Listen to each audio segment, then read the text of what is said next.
龙小弟，老大我久居深宫，早已没有了出入宫时的乐趣，反而如鸟入囚笼，不得自在。所以老大去也，勿追勿气勿恼。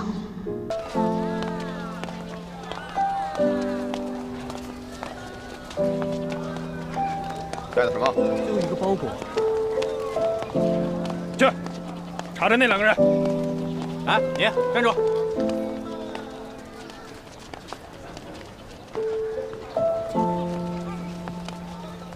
龙小弟，朱哥哥，对不起，我不想再夹在你们中间左右为难了，我也不想光复大明了，我要去过自己的逍遥日子了。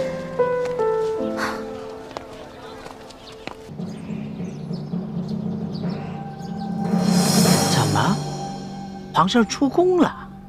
皇上一看到李易欢的信，就跟丢了魂儿似的，居然命妾身的叔叔带着几个侍卫随他出宫去追寻李易欢了。真是不成体统啊！易欢，走吧，走得远远的，再也不要回来了。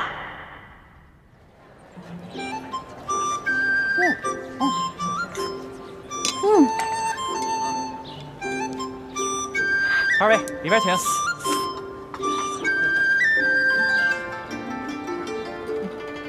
这菜不错，放这吧。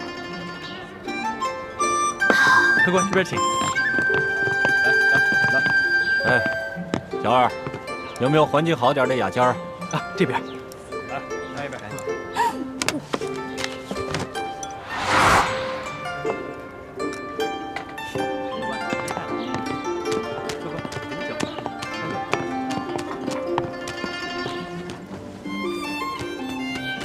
烤鸭来了，兄台，拼个桌。不行，那边不是有地儿吗？你去别的地方吧。二位，您的烤鸭。老大，是你吧？不是我。二位慢用。你这个黄庭坚的真谛还是我送给你的呢。不过老大确实讲信，没有把我给你的扇子拿去当了卖钱。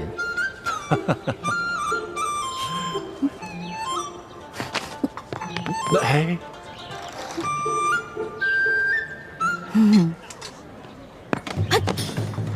哎，老大！哎呀，主子，不能跳啊，太高了。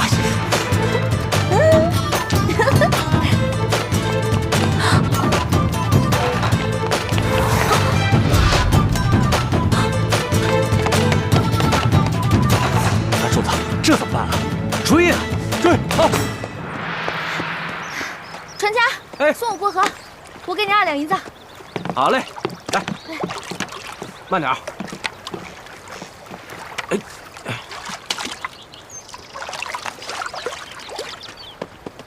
哎，主子慢点！哎，船家，我们要上船！哎，主子，注意脚下！哎，主子，哎，停下，把船划回来，我们要过河。好啊！哎，啊，不许回去！这摆渡哪有不接客的道理啊？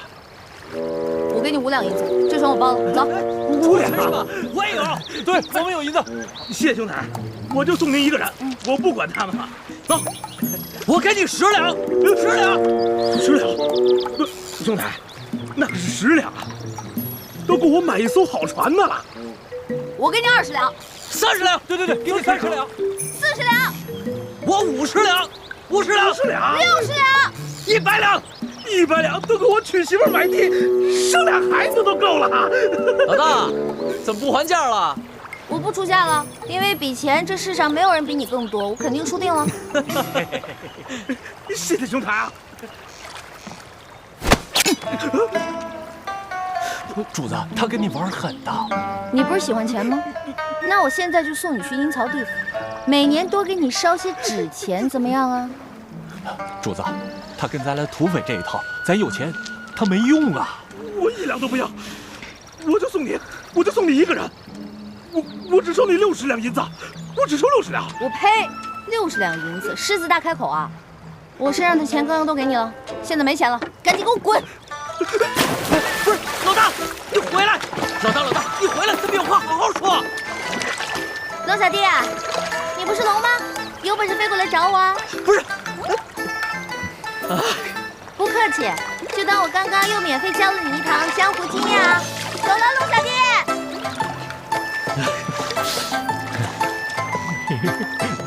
你笑什么呀？找船去！哎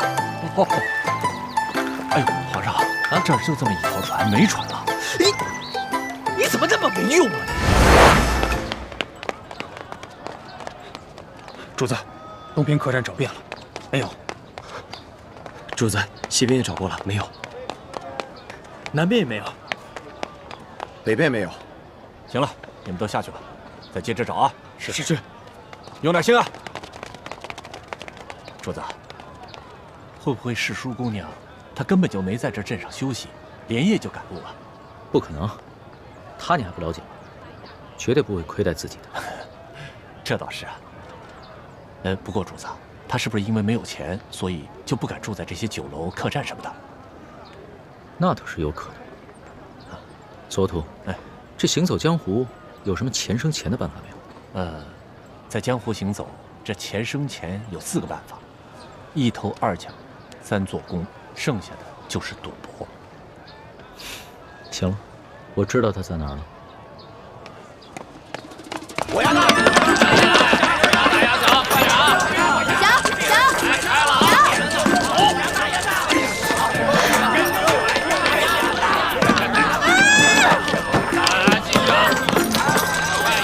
老大，你的赌运早就不好了。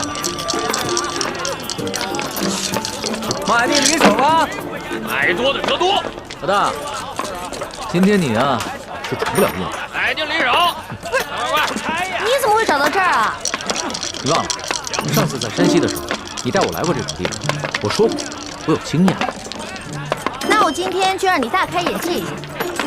买定离手。呀，小，干嘛呀？来，压！爹，你不能再赌了，这钱是给娘买药的。干什么你？爹，把椅子给我，走开吧你！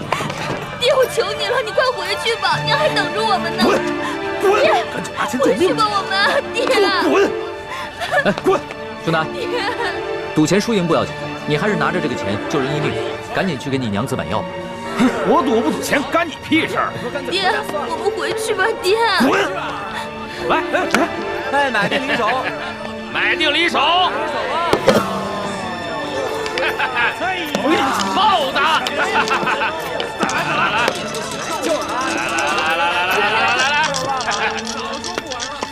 老大，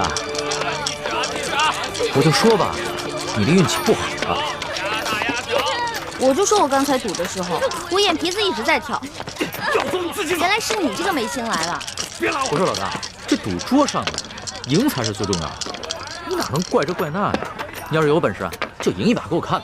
还有没有老虎不发威，你当我是病猫呢？定离手了啊！快！小，赌大了吧，别一直小。你老大还是我老大？你是老大。小，来，大家都下了啊！我告诉你，要不你就在这规规矩矩的闭上你的嘴，要不你赶紧给我滚，别在这给我丢人现眼。老三，还压不压？哎，压，等，压，压你的钱呢？没钱玩什么呀？没钱赶紧走啊！没钱回家。没钱就走人，快走！没钱就赶紧走，别人同位置，回去。快走吧！我回去吧，爹。我拿我闺女莲香押50两，行不行？啊！你居然拿你的亲生女儿做赌注，你这个做爹的也太狠心了吧！你又算什么东西？还管我？你不好，大三，你不好赌，你来赌啥？让主子再玩会儿。我算是明白了，这是个扫把星。大爷，我没空陪你玩，别当爷的道。贾老板，50两。这里没人把你当皇上，你看，不光我把你当贼星，还有别人把你当贼星。现在把我当贼星，不一会儿就有人把我当救星。愿赌服输，来。好，既然如此，大还是小？小。哎，买定离手了。救人现眼，压什么闺女？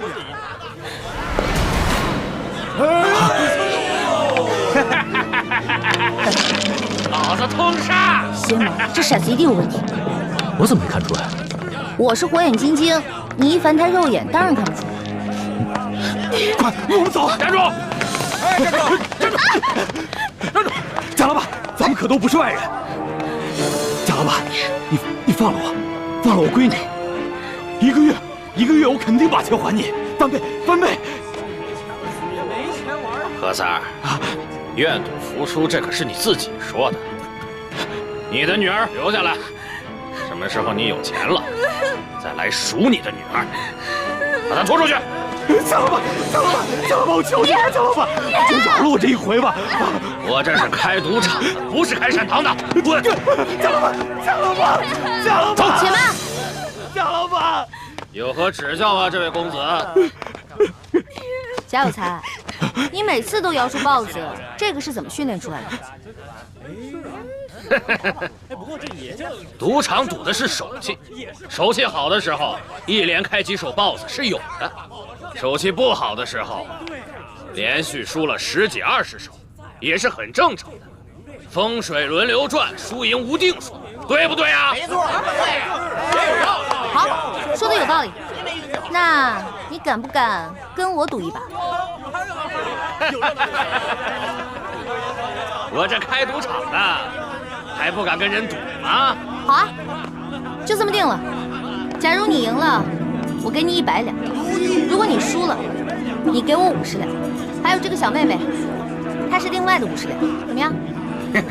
这可不公平。这有什么不公平的？不都是100两吗？她现在是我的人，身价自然也就水涨船高了。她现在值100两。刚才50两，现在就100两。你也太会坐地起价了吧！莲香姑娘明明是以50两银子输给你。我们做生意的，自然是要赚钱。你赌还是不赌？我赌。好。哎呀，走！莲香，别动，打住点！我的赌注在这儿了，你的呢？怎么着？怕我没钱啊？有钱你就拿出来。有钱拿出来呀！拿出来呀！拿出来呀！借我点钱呗。哎呀，这个没钱不出来，没钱。借钱可以，不过我有条件。什么条件啊？赌完这一局就跟我回去。龙小弟，你这是落井下石啊！那我也是跟老大学。好，如此可笑也，我答应你，给我钱。快点儿！哦。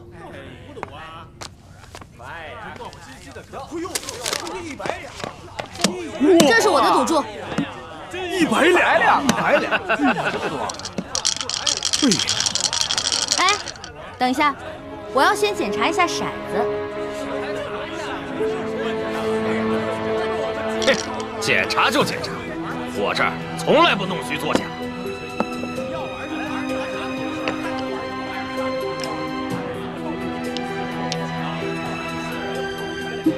还不错，没有问题。天灵灵，地灵灵，老天祝我这次一定要赢，一定要赢！啊，这管用吗？这个？对啊。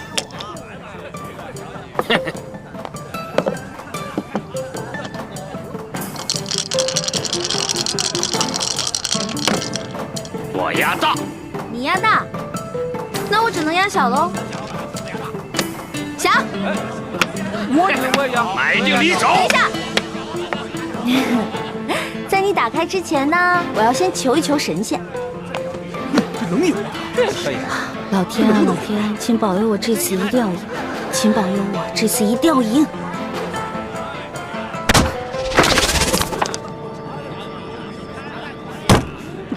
好了，你开吧。不许看！哼，大！哇！他赢了！莲香，老实点，起来，起来！莲香，走。你们放开！莲香，这100两你先拿着，回去给你娘看病。谢谢。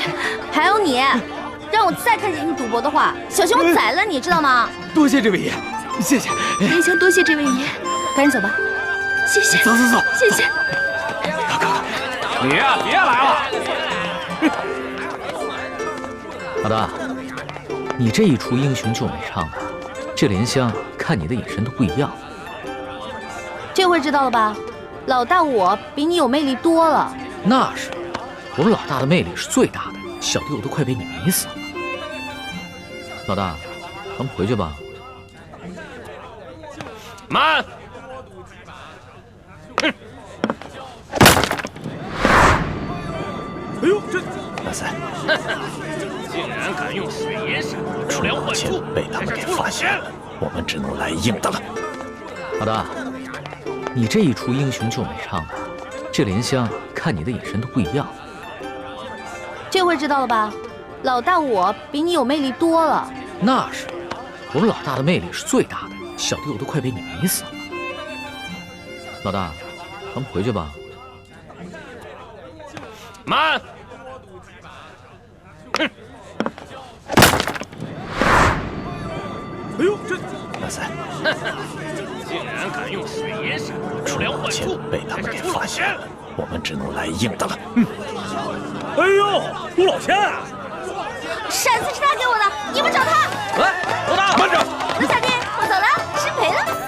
这，哎呀！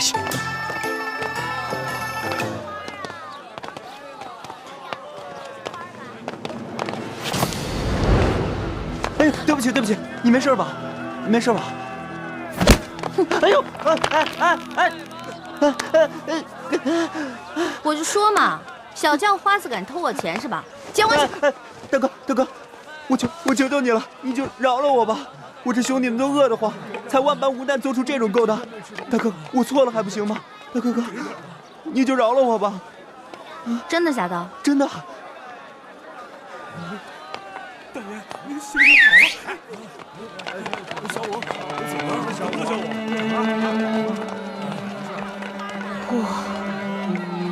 我们都是流落在京城附近的灾民，已经好多日子没有吃过一顿饱饭。对呀，是啊，快饿死了，我也没吃饭，好久没吃粮食了，饿死了。行吧，你们跟我走吧。大哥，你这还要送我去见官？啊，见官啊！我呀，请你们吃面去，走，走，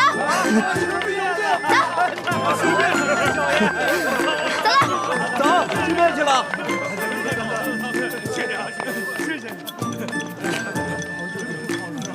慢点，慢点，还有呢，慢点吃啊，不着急啊。赵哥哥，你真好。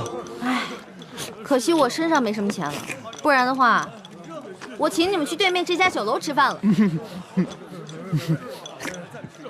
哎，对了，你叫什么名字啊？哦，我姓武，家里排行老六，叫我小武吧。小六也行。小武，我姓易，你以后叫我易大哥就行啊。小武代表兄弟们，多谢易大哥。哎，大家都别客气，从此以后啊，咱们就是兄弟了。快坐，快坐。您慢走，您慢走。好吃。哎，这位小爷在这儿摆阔呢，请这些叫花子们吃面。你是谁啊？跟你有什么关系吗？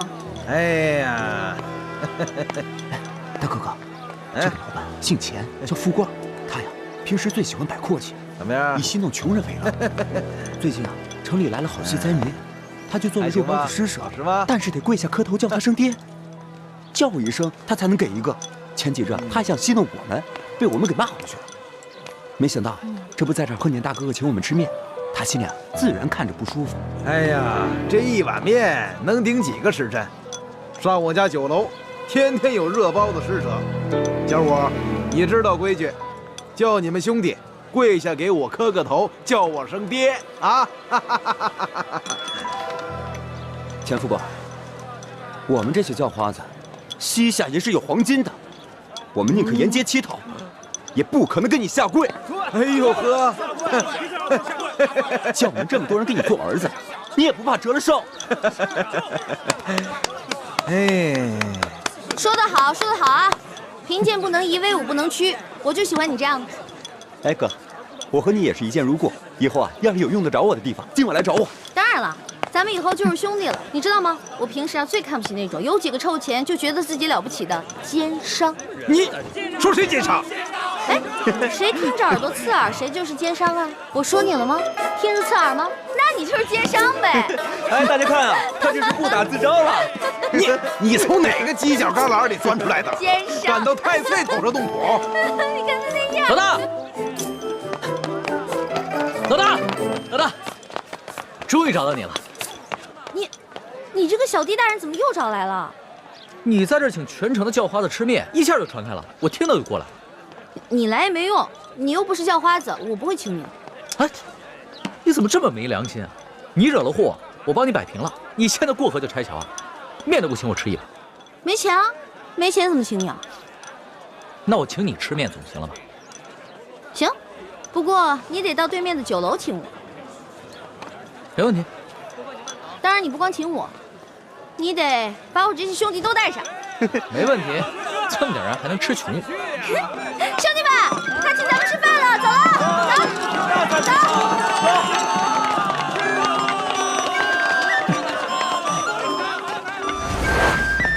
哎呦呵，还真在爷面前摆起阔来了。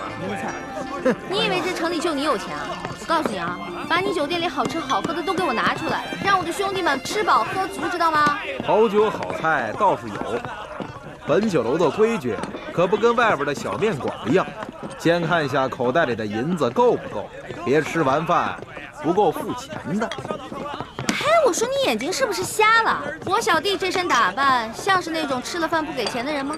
这可不好说，我们这酒楼开了那么多年，见的人也多了，这装模作样过来骗吃骗喝的可不是没有。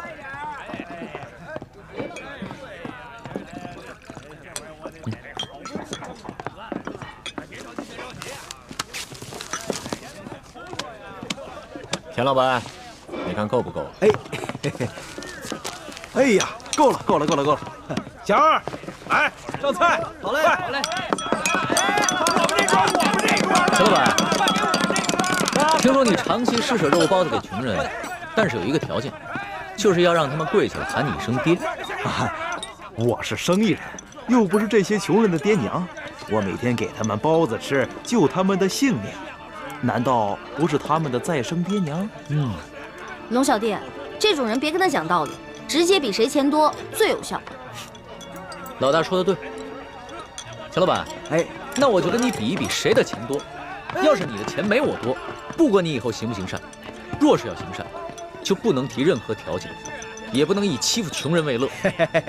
我不止这一家酒楼，这城里所有的酒楼还有珠宝行，都是我们钱家的产业。罗图，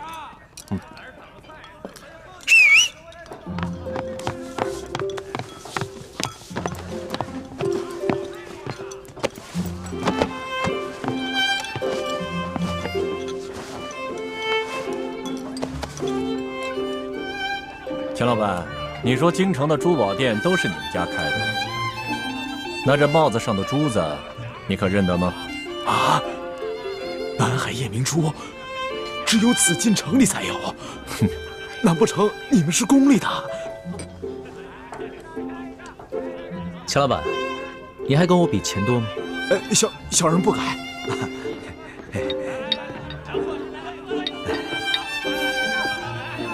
钱老板，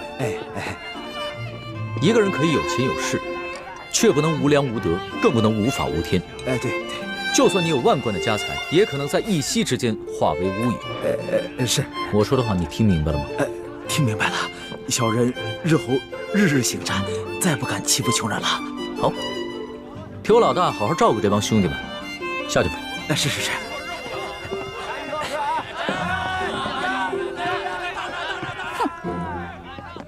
谢谢你啊，龙小弟，没想到一出来竟遇上这些恼人之事。那现在摆完阔了，等会儿请你的兄弟们吃完饭，可以跟我回去了吧？不行，我还想再玩几天。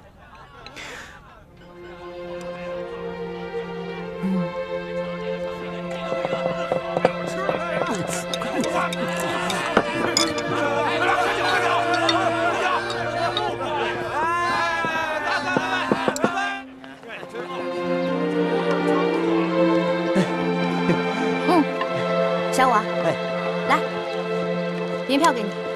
记住大哥跟你说的话，让兄弟们拿这些钱做些生意，自食其力，别在街上流浪了。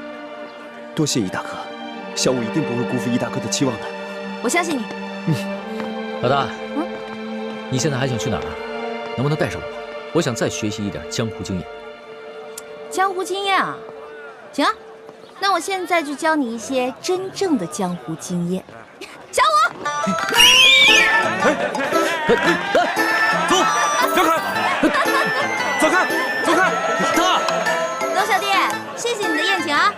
下面呢，让你见识一下我兄弟的莲花阵。不是，走远点，走了，速度。对不住了，兄弟，刚才啊，易大哥悄悄捎话给我说，一定要让我帮他逃走，免得你们追他回家，让他去陪伴一个全天下他最讨厌的朋友。对不住了，兄弟。退后，让开。主子，咱们还是回府吧。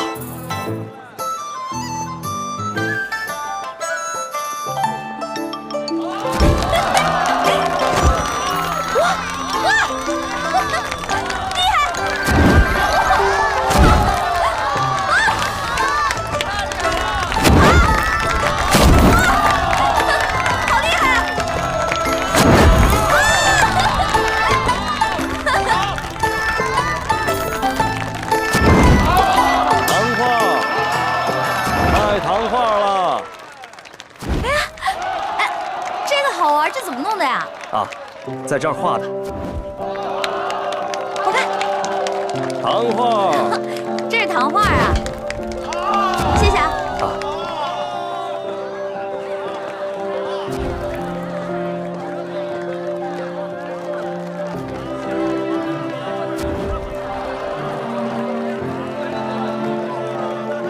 主子，咱们就这样远远地跟着他，这也不是个办法啊。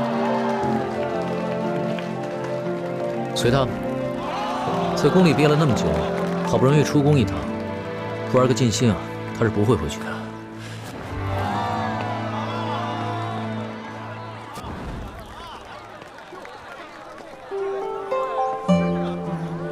字画，卖字画喽！山水人物，挑一张你喜欢的。老板，这个我买了。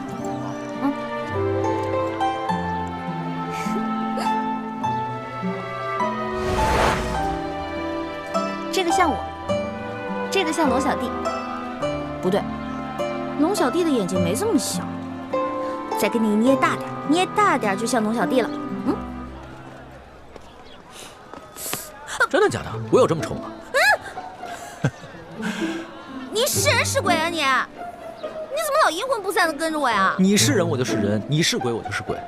你忘了，咱们俩结拜的时候可是说好了，不求同年同月同日生，但求同年同月同日死。猪哥哥，你怎么来了？哎！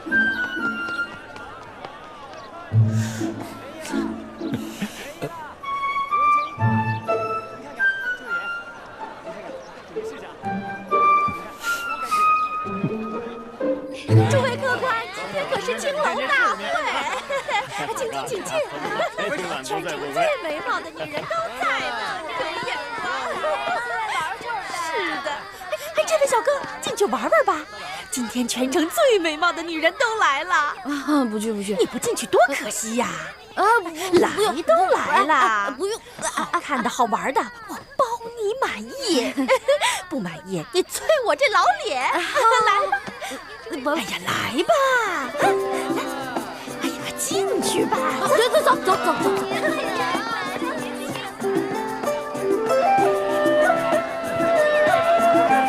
大家把酒都马上喝呀！快喝呀！来，别这样喝，我上去了。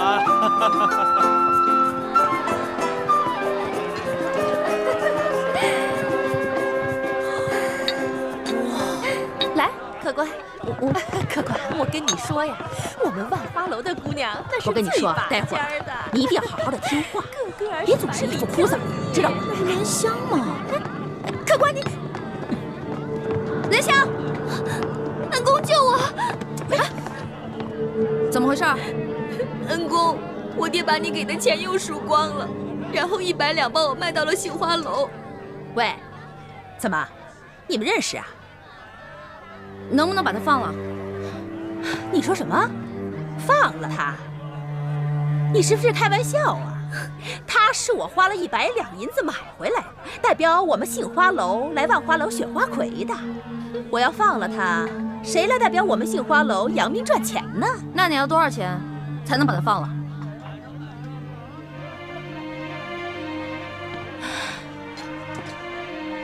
怎么，你们2个是老相好啊？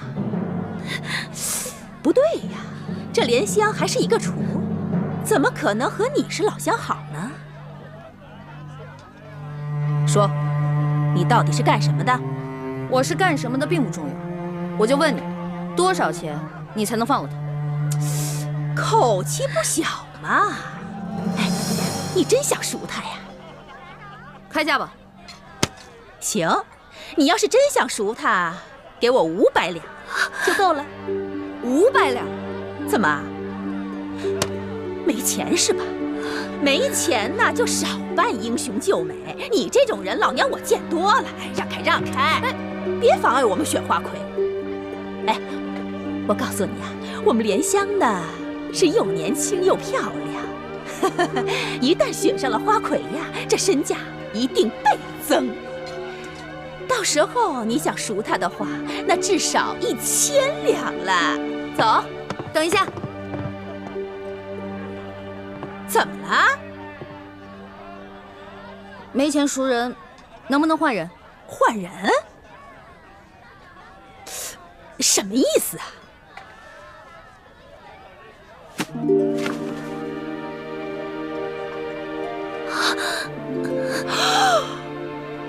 用我换他。我这做了一辈子的生意呀，我差点走了眼了我。没想到你也是个厨啊，还是一个比莲香更美貌的厨。好，你要换她是吧？我答应你。你是女的，姐姐你还是走吧，我不能再连累你了。别说话，莲香，我一定要把你救出来。我们走吧。你这个人呀，太神秘了，我可得小心一点。这万一你中途要是跑了怎么办呢？我可以放他，不过啊，是在你帮我选了花魁之后，我再放了他。好，一言为定。一言为定，走吧，换装去。看好他，走。姐姐，姐姐，来呀！刚刚易欢是在这个地方消失的，也没什么别的路了，肯定是进这万花楼了。主子，今天晚上奴才要带你去这种地方，那老祖宗知道了，非打奴才一顿不可。此事你不说我不说，老祖宗怎么会知道呢？可是，行了，别啰嗦，进去。哎呀，是，守着点啊，别动啊！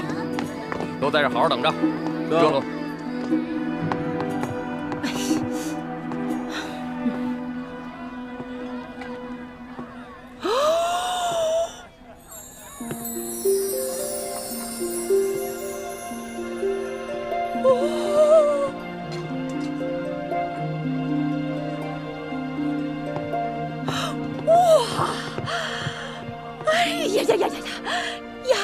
丫头，你真的是仙女下凡呐！啊，这比去年的花魁呀还美上1倍呢！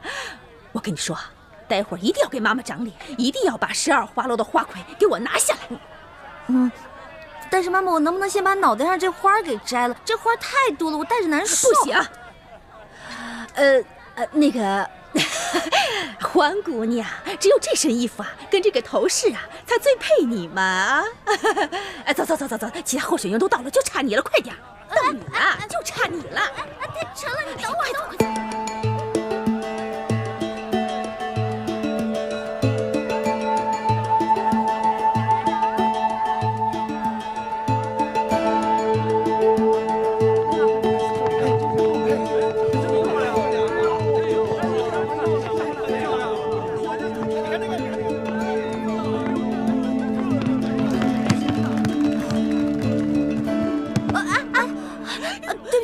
哦，你是哪个花楼的姑娘？会不会走路啊？对不起啊。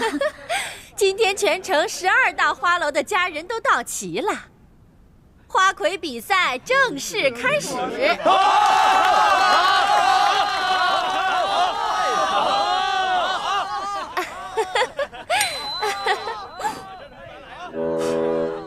主子，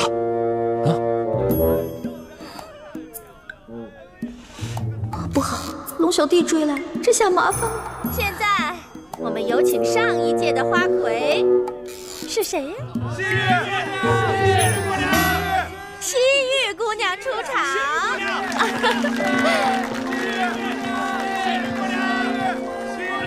这个丫头，真是风不惊人死不休。是啊，不过她这样还真好看。是啊。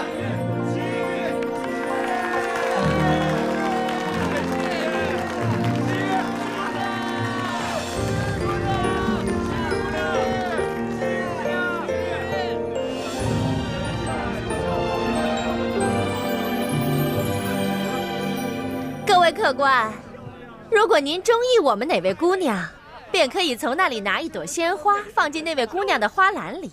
今天鲜花得的最多的那位姑娘，便是我们的花魁候选人。候选人将会与上一届的花魁一决高低，胜出者便是今年的花魁。好，好，各位客官，就让我们来抛花选美吧。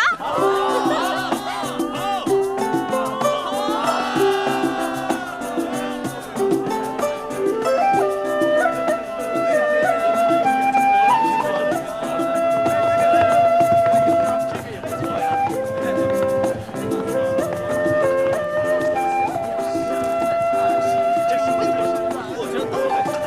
谢谢。谢谢你的花，谢谢。谢谢你的花，谢谢。谢谢谢谢。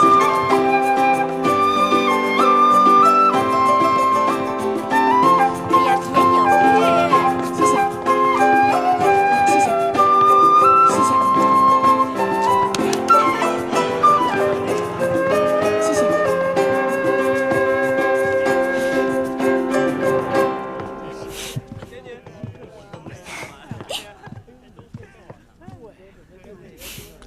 等会儿再跟你算账。多谢这位客官捧场。这朵花是不会给你的。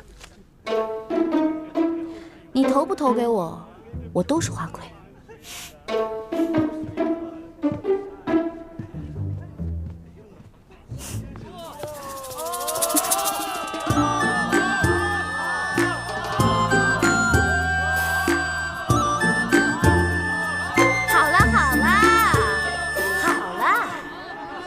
各位客官，经过激烈的抛花选美，结果是……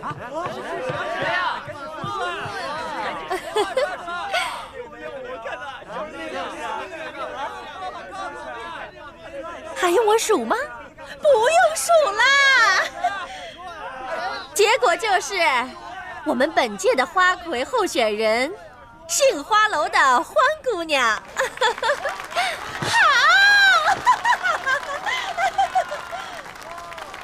现在由上一届的花魁西域姑娘与本届的候选人欢姑娘进行歌舞比试，谁得的鲜花最多，谁就是本届万花楼的花魁。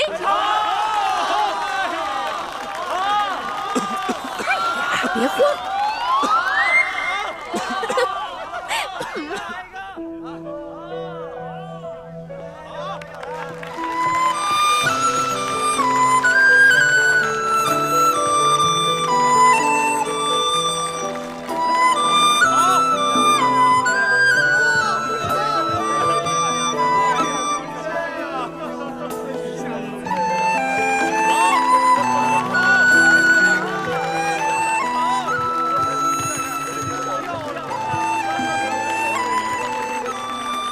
这位客官，可否借一下你的宝剑？你又想干什么？要你管。借不借？如果你要是不借的话，那我就去找别的客官借了。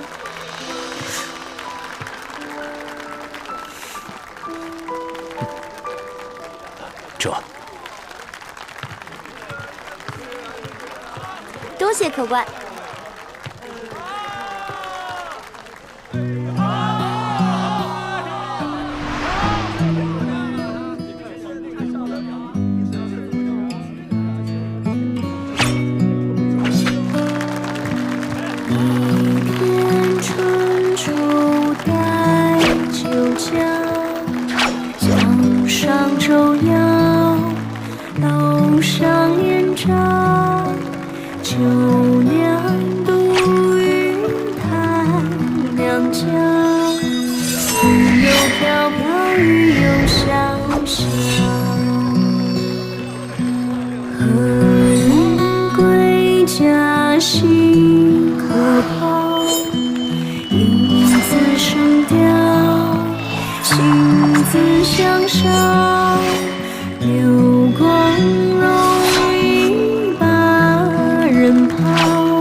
各位客官，看得开心吗？开心！现在开始投花选花魁。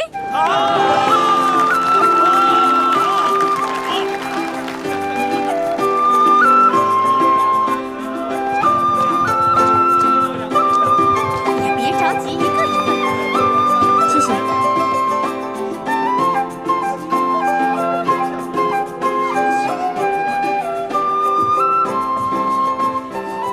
两位姑娘花盘里的花一样多，按规矩呀，两位都是今年的花魁。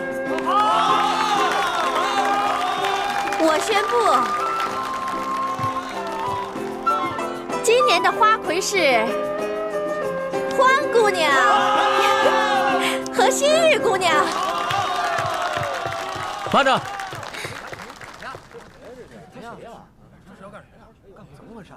我这儿还有一朵花没投呢。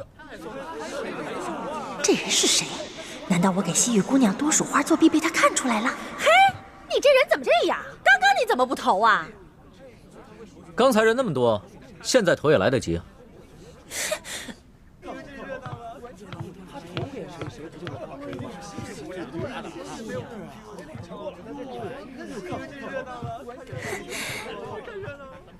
那你这花儿打算投给谁呀？花儿，你今天真的很美。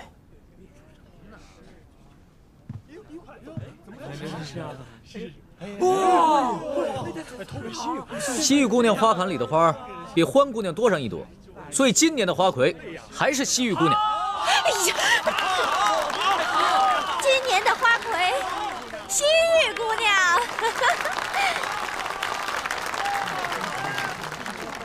错，欢姑娘也是今年的花魁。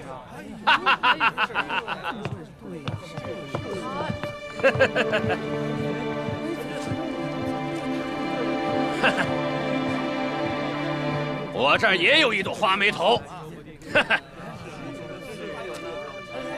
他们现在两个人的红花都一样，所以两个人都是今年的花魁。对对对，我跟大家说啊，今年的花魁呀，是我们杏花楼的欢姑娘。王妈妈，我出3000两，包下环姑娘的初夜。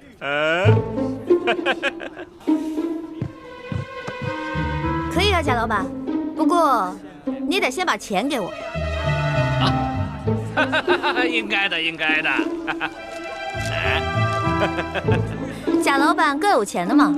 那是自然，我爹是直隶首富。把蓝箱给我放了。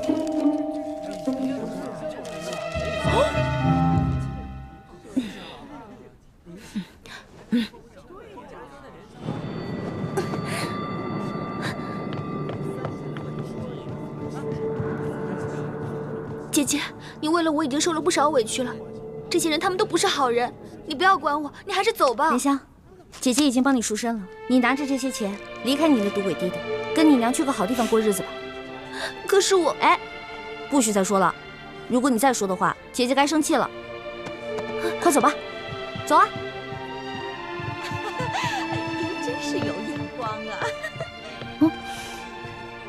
原来你忙活了这么久，就是为了救这个莲香姑娘。不然呢？你以为我得了失心疯啊？那现在你可以跟我回去了吗？环姑娘，咱们走吧。去哪儿啊？自然是去我们该去的地方，做我们该做的事情。真笑一刻值千金呐！好啊！别过来！别过来！环姑娘，你这是干什么呀？贾老板，您可真是贵人多忘事啊！之前在您的赌坊，我就赢了您100两银子，今天又让您破费了3000两，真是不好意思啊！原来大闹我赌坊的那个臭小子，竟然是你这个丫头！我是女人，照样可以要你的命！都别过来！再过来我就杀了他！都别过来！别过来！走！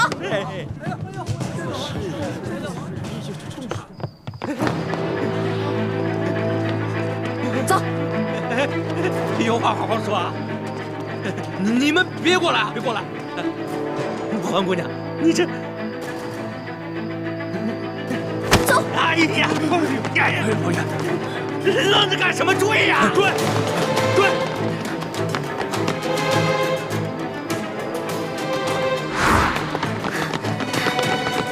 站住！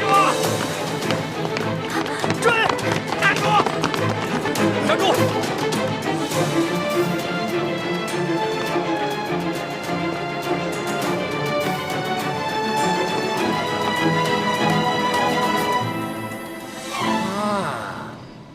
我认出来了，你就是那天和环姑娘一起大闹我万利赌坊的小子。臭小子，赶紧把环姑娘给我交出来，否则我要你的命！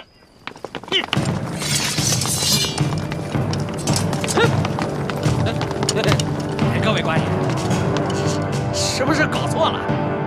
我可是直隶首富的儿子，我叔叔是京城的2品大员，该抓的是他们啊！该抓的是他们。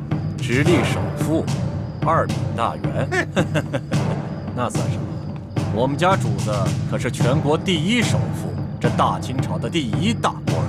哎呀，大清朝第1大官儿，你以为他是皇帝老子呢？啊！贾老板，很不幸，你猜中了，我们家主子正是当今皇上。跪下！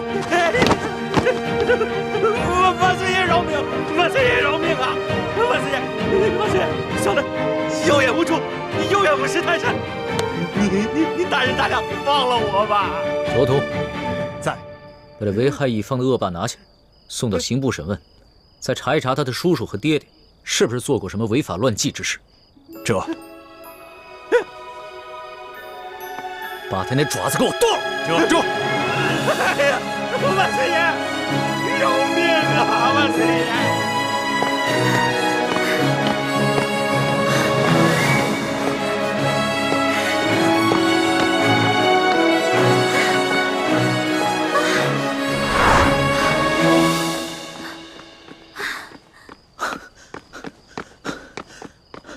老大，别再跑了！出宫这么多天，你还没玩够啊？你别过来啊！你要是再过来的话，我还是会逃的，你根本就追不上我。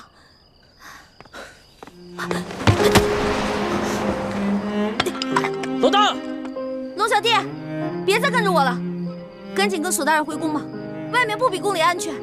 老大，你真的舍得离我而去，从此再也不见我了吗？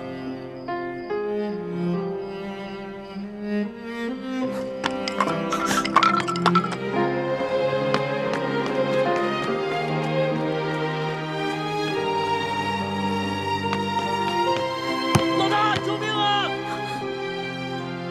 我怎么听到龙小弟的求救声了？龙小弟该不会使诈吧？可是万一他真的遇到危险怎么办？不行！住手！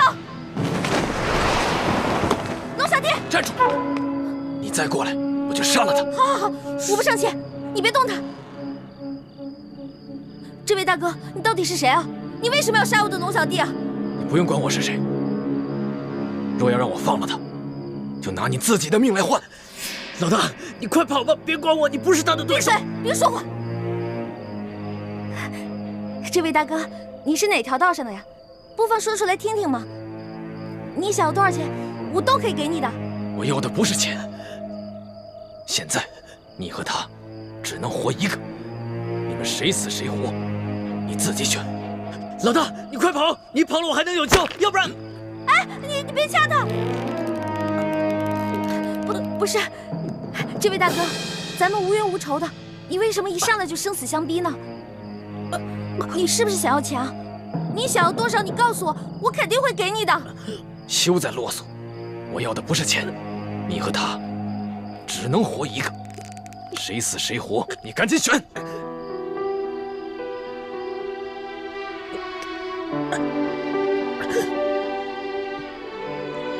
我没办法选。我们两个曾经对着月亮发过誓，是一辈子的好兄弟，要同生共死。要么你就放过他，要么你就把我们两个全杀了吧。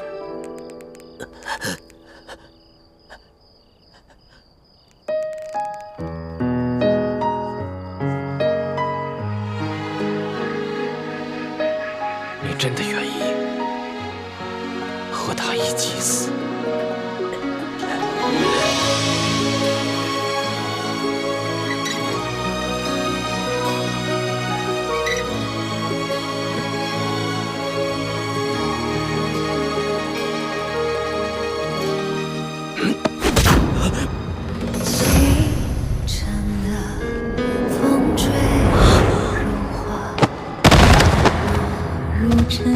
龙小弟，繁华带引来春风沙，恨不过。你还我龙小弟！你还我龙小弟！你还我龙小弟！愿做他掌上的明珠，献上我纯真的祝福。朱哥哥，怎么是你啊？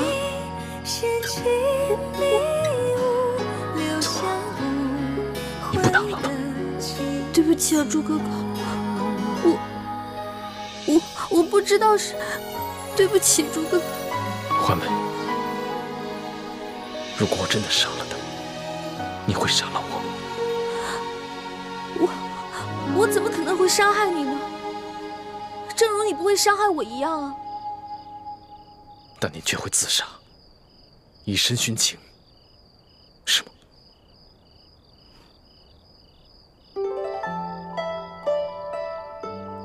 你想听我说实话吗？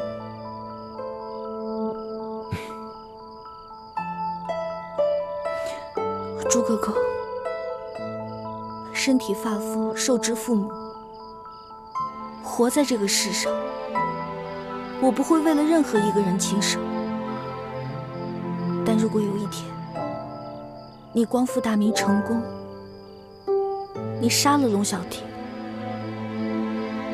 我不可能成为你的皇后，我会远居乡间，一个人生活。但是如果你光复大明失败了，龙小弟他要杀你，我一定会拼尽全力去拯救你。若没有救下你，我也不会去做他的妃子，我也会隐居民间，直到孤独终老。那如果我光复大明成功了，我留下了康熙的性命，你可愿意？对不起，朱哥哥，我错了。别说了，听我的话，赶紧回去吧。我答应你，如果我光复大明成功了，我不杀康熙。至于到那个时候，你还愿不愿意嫁给我，都听凭你的本心，我绝不勉强你。但是，如果我光复大明失败了，我被他杀了，我对你只有一个要求。什么要求？我不想看到你一个人孤独终老。如果那个时候，康熙还愿意不计前嫌接受你，你就放下一切过往，从了他。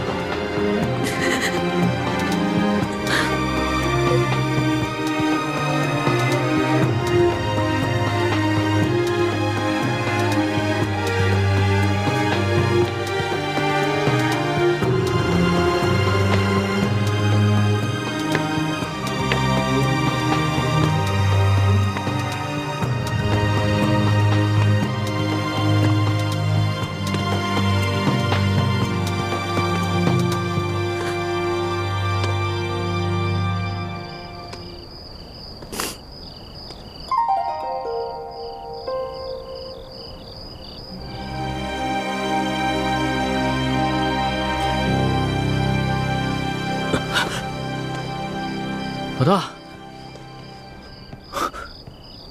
我们还活着吗？还是都死了？俗话说得好啊，好人命不长，坏人活千年。你怎么可能那么容易死啊？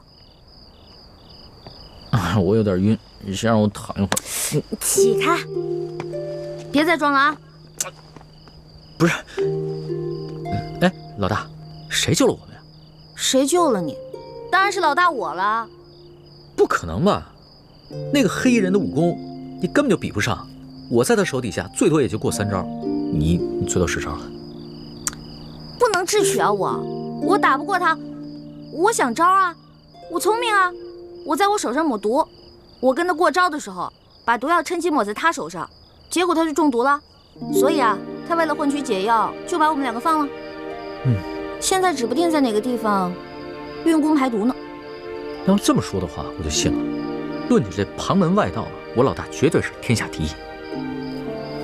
老大，你又救了我一回，你要怎么感谢你啊？别缠着我就行，我就谢天谢地了。你还没玩够啊？老大，我知道你是觉得我听信了宫里的谣言，所以才生我的气，是不是？我保证，我以后再也不听信谣言了。真的？真的，我不仅是你的龙小弟，我还是真龙天子，金口玉言的。那我也不想再回到那个大鸟笼子里了。你不回是吧？你不回，别怪我赖账啊。赖什么账啊？在山西的时候，我可是欠了你一大笔账。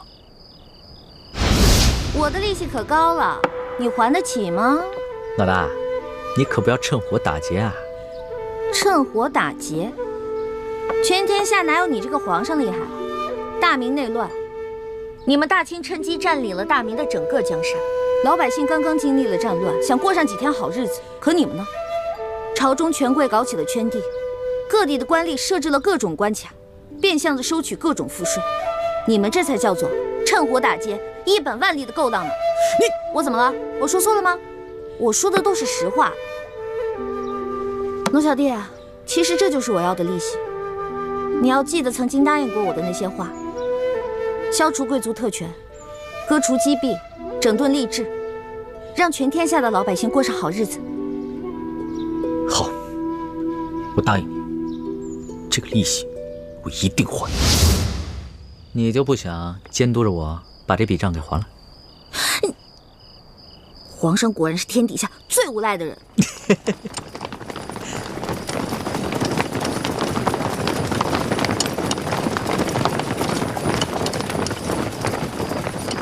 皇上，奴才恭请皇上回宫。老大，你要是现在不跟我回去的话，那我就在外边待着了。你去哪儿，我就去哪儿。算你狠！起驾，回宫。这。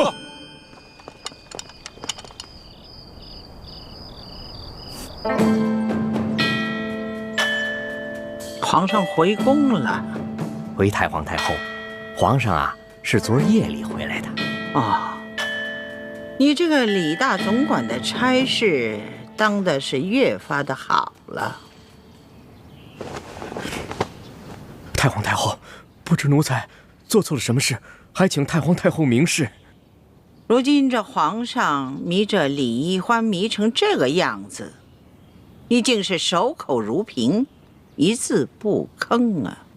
太皇太后恕罪，皇上其实早就知道奴才是太皇太后派在他身边的眼线，所以有很多事情都不让奴才知道。你用不着拿皇上来当挡箭牌。其实呢，哀家早就告诉过你，皇上的大小事情你要第一时间禀告哀家。可是你是怎么做的？啊？你这眼里头还有我这太皇太后吗？太皇太后息怒，您可是冤枉死奴才了。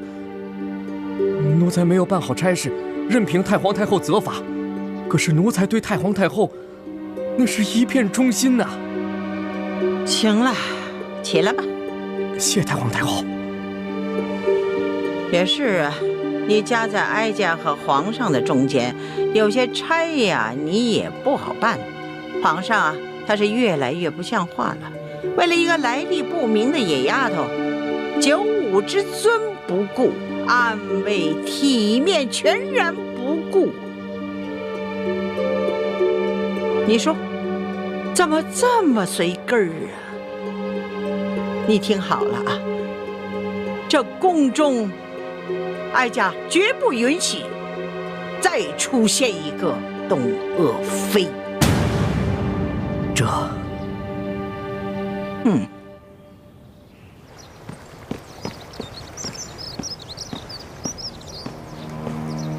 奴才索额图，给皇后请安。听说昨晚紫禁城所有的宫门大开，皇上大摇大摆地接着出走的李易欢回宫了。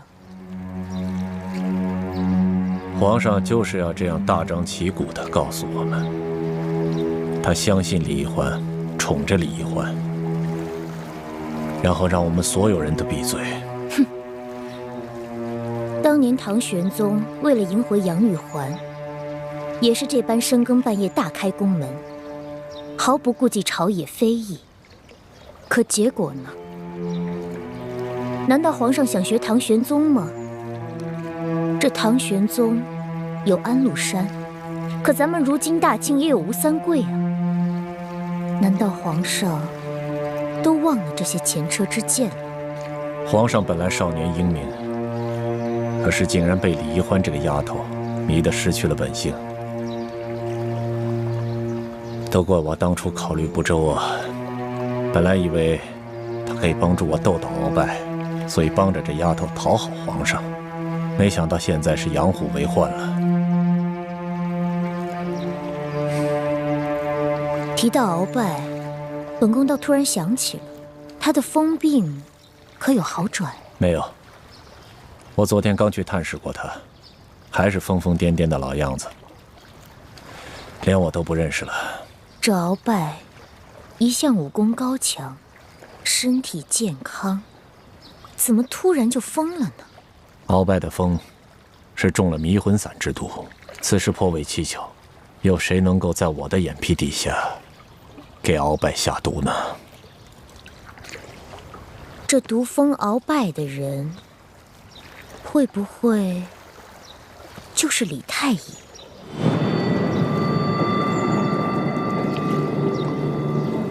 我也一直有此怀疑，只是苦无证据，所以现在也不敢声张。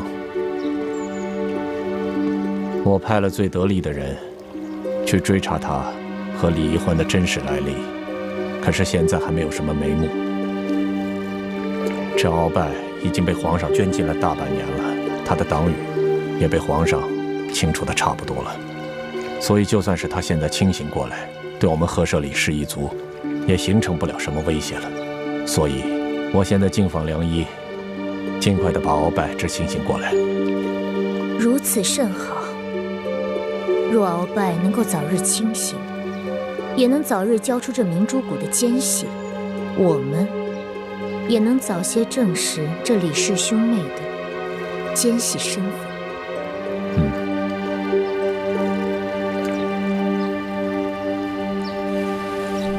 这易欢简直是胡闹，也不跟我们商量一下就擅自撤离，这岂不是叫康熙索额图更加疑心了吗？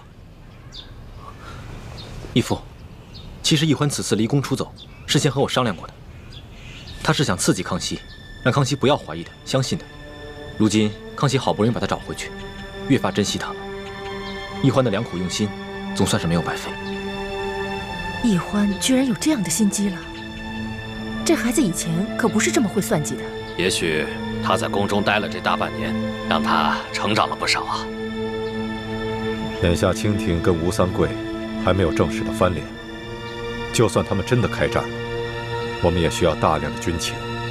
其实一直以来，我们都想要在清廷里安插自己的眼线，可经过这么多年的努力，都未能进入核心。这一次，你跟易欢阴差阳错的就潜伏在康熙的身边，这真是我们的意外之喜啊，也是天不亡我大明的征兆。所以你们必须要排除万难，继续潜伏在紫禁城内。我明白，我定会忍辱负重完成任务，不负各位师长所望。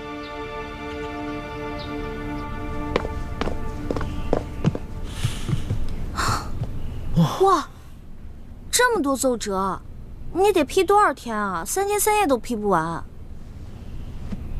你还说呢？这不都怪你啊？大不了我陪你忙3天3夜呗。老大，这次真要是不出宫追你的话，你是不是真的就再也不回来了？为什么呀？你就真的那么狠得下心，永远的离开朕？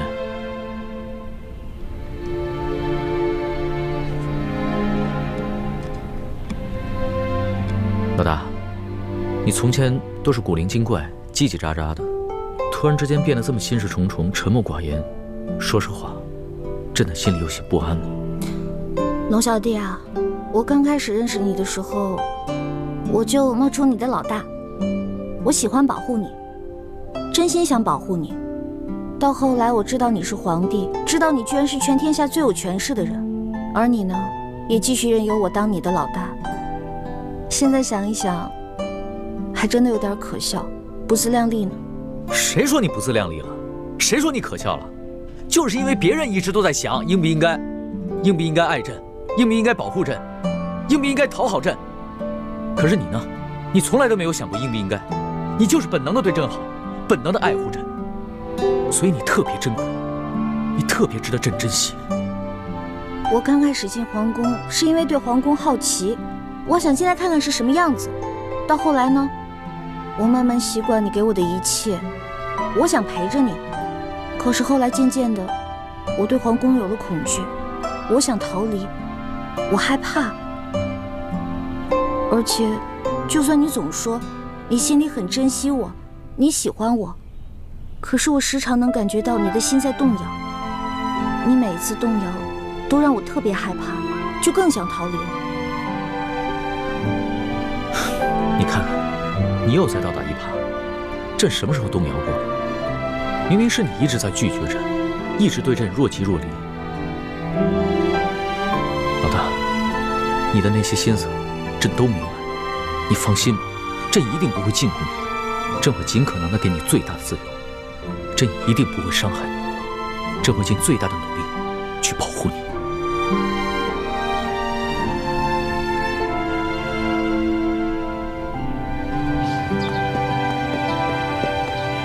石树姑娘，你不是都已经走了吗？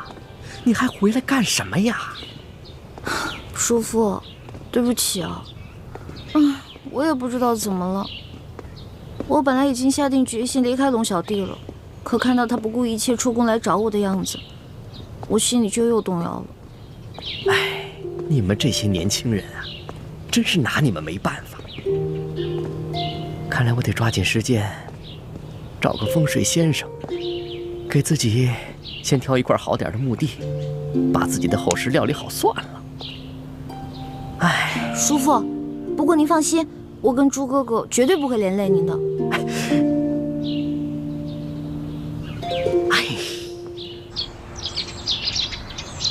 那鳌拜的病情怎么样了？回太皇太后的话，奴才已经安排人全力的在救治鳌拜了，可他的病情始终是不见好转呢。这可麻烦了，他一手打造的情报网，难道就这么一直瘫痪下去了吗？当初可是你负责监管鳌拜的呀，他是在你的眼皮底下被人毒疯的呀，而你又查不出这下毒的人，又迟迟治不好他的病。索陀，在，哀家可知道，鳌拜可是你最痛恨的对手啊，你可不能因私害公啊！太皇太后，您真的是冤枉奴才了。奴才虽然和鳌拜一直有些不和，可绝对不会因私害公，公报私仇啊。这其实毒害鳌拜之人，奴才一直有一个怀疑的对象，可因为苦无证据，所以不敢说出来。哀家信你，你但说无妨。多谢太皇太后。其实奴才监管鳌拜府邸的时候，这李太医却可以凭着皇上的密诏，自由地进出鳌拜府邸。如此大事，你为什么一直隐瞒着不报？太皇太后，这皇上一直对李氏兄妹宠信有加，奴才手里没有真凭实据，岂敢胡言乱说呀？再说了，这李太医拿着皇上的密诏，皇上会不会在暗中对他有所交代？奴才也把握不住，所以就糊涂啊！皇上即使是有此念头，也是在鳌拜交出情报网之后啊，他岂能如此沉不住气呀？对，是奴才一时糊涂了。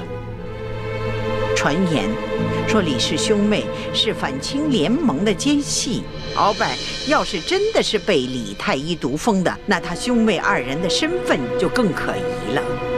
索陀，奴才在，你一定要继续的想办法，全力的医治好鳌拜。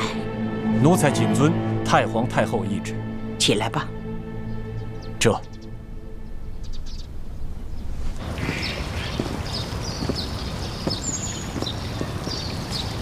怡欢，这会儿你可真是让大师兄伤心了。我就是因为不想让他伤心，所以才选择出走的。傻妹妹，你要说我嘛，已经了无牵挂，倒是可以一走了之。是我自愿继续留在宫里协助大师兄，而你，就算大师兄肯放手，你爹和诸位师长，他们能放手吗？你又能逃到哪儿去呢？雪姐姐，别老提这些让我心烦的事儿了。啊，我想明白了，反正我也改变不了什么，与其愁白了头发，不如好吃好喝的过好以后的每一天呢。真是羡慕你这个性子，天大的事情都能一笑了之。哎，雪姐姐，如果你一直留在皇宫的话，那皇上会不会对你？放心吧，康熙虽然表面恕了我的罪，但他对我还是有戒心的。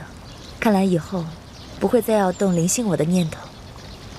这样挺好，我也不用再费尽心思去应付他了。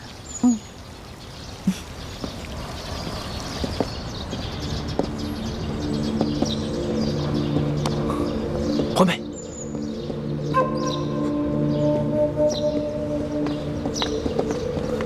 朱哥哥，什么事儿啊？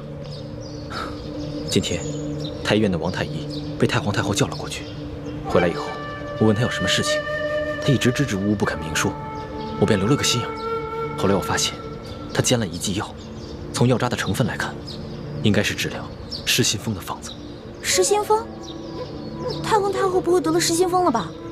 不可能啊，她明明好好的呀。难道这个药是给鳌拜煎的？还是倾城的心思缜密。当时我也有此疑心，就悄悄去找了李公公，果然不出我所料。李公公说，太皇太后正在命索额图悄悄医治鳌拜。太皇太后想要医治好鳌拜，应该就是为了要对付你们两个。这只是原因之一。鳌拜发疯以后，他所掌控的情报网络一直处于瘫痪状态。康熙想尽了办法，也无从下手。但是，一旦太皇太后治好了鳌拜的失心疯，那么鳌拜就只能乖乖地交出他所掌控的情报网络。朱哥哥、学姐姐，咱们也别太过于担心，这个迷魂散之毒很难解的，即使解了，中毒之人的神智也不可能完全恢复正常的。再说，我们之前不是一直怀疑是索额图毒疯鳌拜的吗？那索额图肯定不会医好鳌拜的。现在也只能这么希望了，否则一旦治好鳌拜的失心疯，我们的身份就都暴露了。不如我们想个办法除掉鳌拜。来不及了，太皇太后已经加强了对鳌拜的保护。如果我们在这个时候动手，不仅很难得手，还容易暴露自己。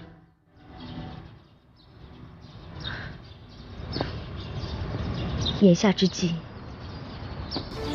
也只有依靠李公公，让他盯着太皇太后和索额图那边的动静，一旦发现情形不对，咱们马上撤离。现在也只能这么应付了。环美，我有点后悔了，我不该劝你回来的。我这不是担心你跟学姐姐吗？我肯定会回来的。你真的只担心我们吗？只怕你是放不下另外一个人吧？大师兄，小师妹一定是担心我们两个的。眼下形势很复杂，我们应该放下一切杂念，一切以大业为重啊。此处不宜久留，我们还是分开吧。走。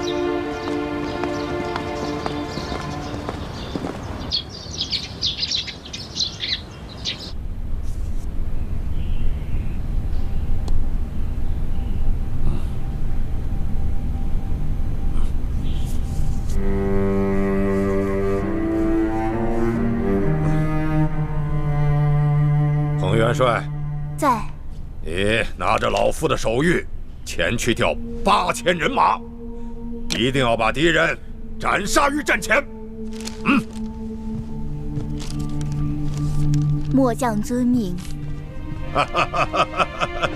老爷，快把药喝了吧。不喝，这玩意儿太苦。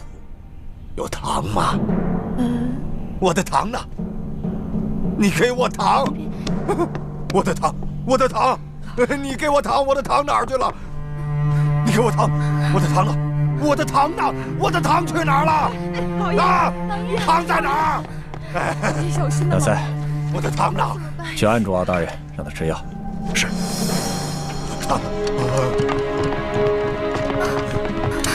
你们干什么？你别管我！我要找糖，找糖！哎呀，哎呀！我的糖！把药给我。放开我！我的糖！你们都想害我！鳌拜，该吃药了。听话。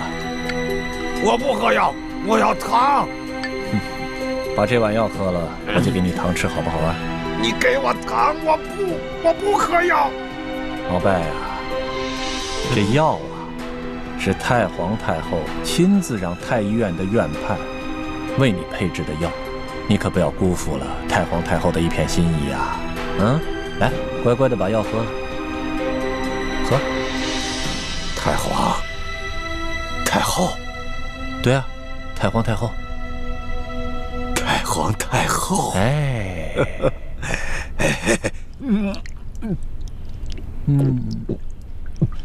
哎，不错啊，姨父，看来治疗这段时间还是略有起色啊。希望如此吧。好了，把他放了。这，老白，你往上看，我赏你颗糖吃。糖。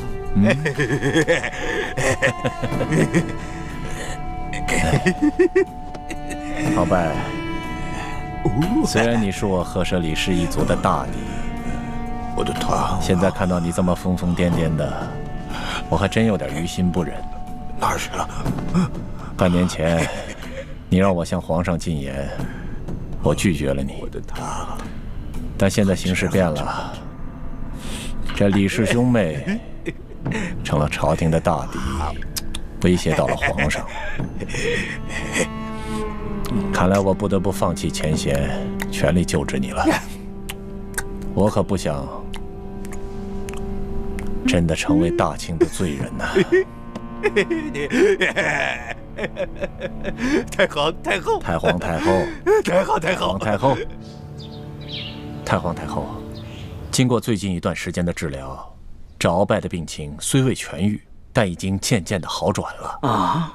虽然他现在还是有点胡言乱语，可是今天我提到太皇太后对他的病情关心，他竟然有了些反应啊！嘴里不停地念叨着“太皇太后，太皇太后”。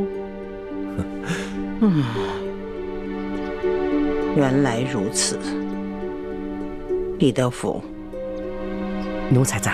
你陪哀家出宫一趟，不必大张旗鼓，别让皇上知道。这，太皇太后，您这是要去见见鳌拜吗？正是，哀家得去见见这个人。你们这些宿敌，他可能认不得了，但是哀家和他却是有一辈子交情的人了，说不定他见了哀家就能清醒过来。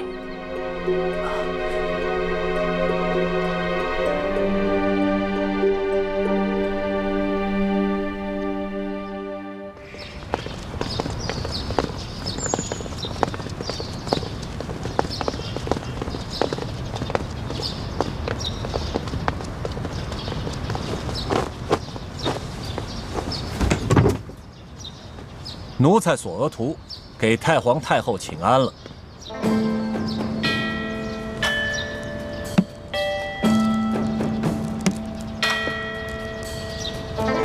平身吧。这鳌拜他怎么样？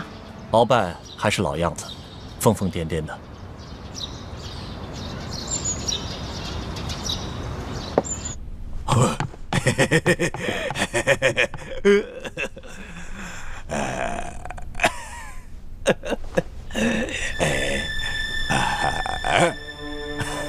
太皇太后，您稍坐，我过去叫叫他。鳌拜，别胡闹了，太皇太后来看你了。飞龙。看来这鳌拜还真疯了，连哀家都不认得了。是啊，太皇太后，他现在不光疯了，连药都不吃了。李德福啊，你服侍他，让他把这碗药喝下去。这。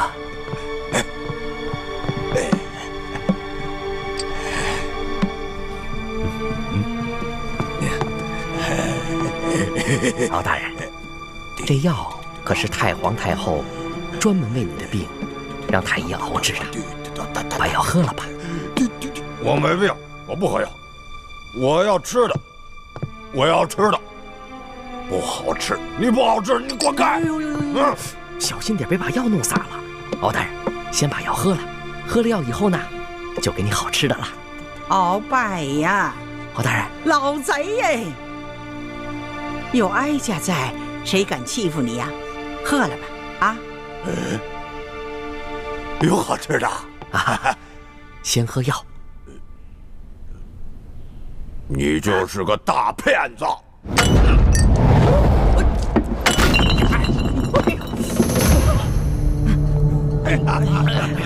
哎呀，大骗子！这要不要紧呢？太皇太后，不要紧不要紧，没事没事。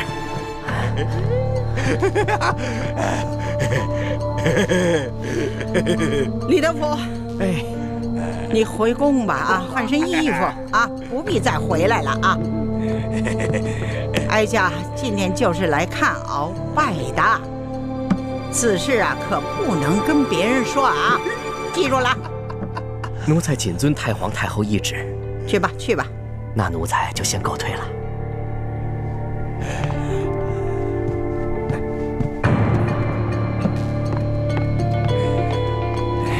那太医熬的药还有富裕的吗？回太皇太后的话，还有一壶呢。端上来。这，把药拿过来。这，嘿嘿嘿。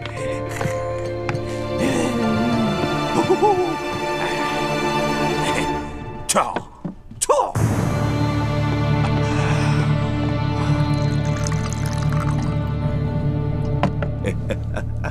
哀家还不信了呢。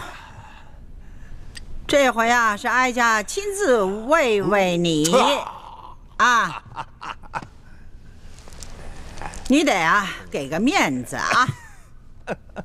太皇太后啊，您可注意安全，他可疯得很。我不怕的。鳌拜，你玩的挺好啊。这次啊是哀家亲自为你，知道吗？啊，你听好了啊，这里的药材啊都是域外进贡的，知道吗？平日里啊，皇上和哀家御用的都是稀奇宝贵的东西啊。没事儿，你就把它喝下去啊！哎，哀家慰慰你啊！哎，喝了这个药，你就会好了。来，张嘴喽！哎，喝了不？哎呦，哎，正好，再来一口，来，再来一口，张，哎，张，哎，你额娘都没对你这样过。来，把这个喝了。来，太皇太后如此的垂怜罪臣，罪臣后悔莫及呀！太皇太后，这鳌拜怎么突然正常了？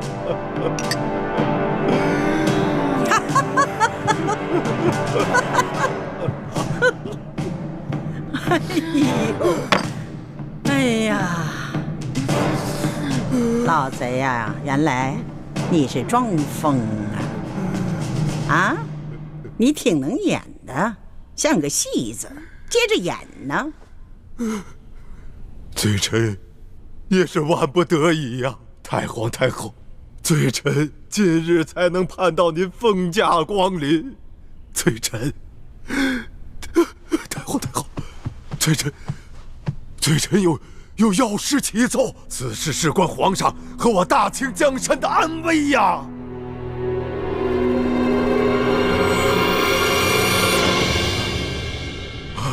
什么？太皇太后去见了鳌拜？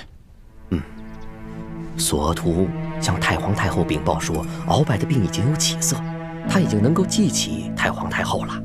于是太皇太后就决定去探望鳌拜，不过他没有大张旗鼓，他只是带了我、索额图、纳赛还有2个嬷嬷。太皇太后见到鳌拜，可有什么发现？太皇太后见到鳌拜，让我给他喂药，鳌拜突然间一碗药，哗，泼了我一身一脸，然后太皇太后就让我回去换衣服，后面发生什么事情，我就不知道了。鳌拜拿药泼了你一身啊！鳌拜拿药泼了你一身，如果他只是疯病发作倒也罢了，可如果他是故意而为，那这件事情可就大大不妙了啊！那就是说明鳌拜的疯病很有可能已经好了，他是在继续装疯，故意支开你，是要向太皇太后单独密奏。我有一种不祥的预感啊！说不定我们都被鳌拜给骗了，他其实根本就没有疯。当初我们始终查不到究竟是谁下的毒，其实我们忽略了一个可能性，这个毒很可能是鳌拜自己下的，而且分量很轻，又事先安排了身边的亲信，在事后给他服下解药，他自己则继续装疯，瞒过了我们所有人。那，你这么一说，我好像也有点怀疑了。那鳌拜既然能够制出大补丸之毒，这说明他对毒药是有一定了解的。那他泼了我一脸一身，这显然就是故意的。如果真是这样，那我们的身份岂不是都会暴露了？哎呦，这可怎么办呢？我说吧，让你们早点撤离，你们就是不听啊！特别是这个易欢，明明人已经走了，还回来干什么呀？叔父先别着急，事到如今，我们也只能随机应变了。在没有确定鳌拜是不是真的装疯之前，我们要预见到所有可能出现的情况，想好相应的对策。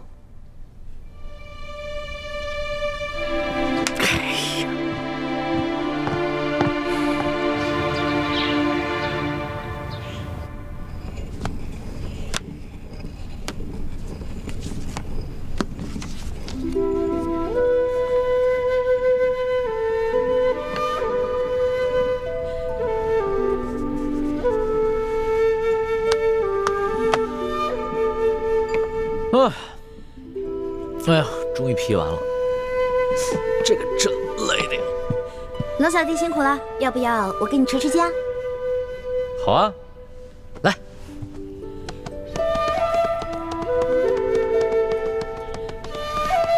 老大，谢谢你啊，谢谢你肯跟朕回来，这样的感觉真的是太好了。真希望这样的日子永远能持续下去。龙小弟，我不敢去想什么永远，我只能珍惜我们在一起的每一天。哎，对了，老大，上次你在万花楼里跳的那个剑舞，好美啊，能不能给朕再跳一个？其实啊，那根本不是舞蹈，是一套剑法，我给它改编成舞蹈了，而且。其实作为剑法，也得2个人一起来使，这样才能发挥它最大的威力。哦，所以龙小弟，与其我舞给你看，不如我们2个一起舞啊！我教你，这样不是更好？好啊，老大，你要是肯教朕的话，那当然是最好的了。哎，只不过就怕自己太笨，被老大笑话。笨没关系啊，你的学费多给我1倍就好了。哎，老大。你这贪财贪吃的本性，朕看这辈子是真改不了了。太皇太后驾到！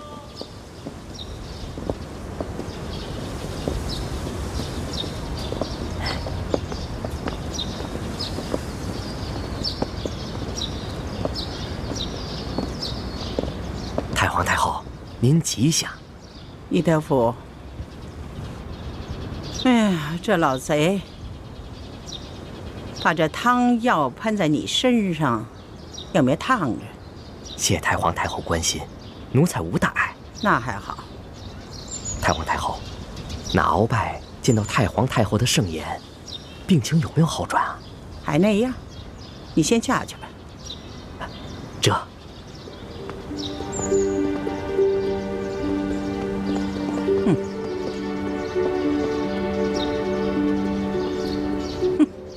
他忘了哀家是谁，是太皇太后，就是铁嘴钢牙，也能撬开他的嘴，看有谁如此胆大包天。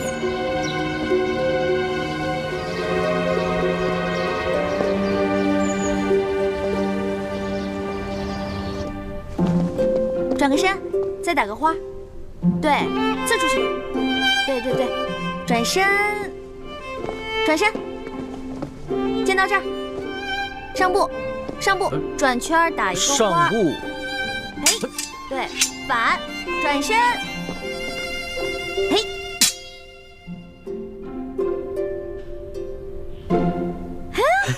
不错，龙小弟，一点就通，练武奇才啊你！还是老大教导有方嘛。皇上，太皇太后，请您过去一见。哎，肯定是因为你这次出宫的事情。啊。好了，别担心了，朕一定会保护你的。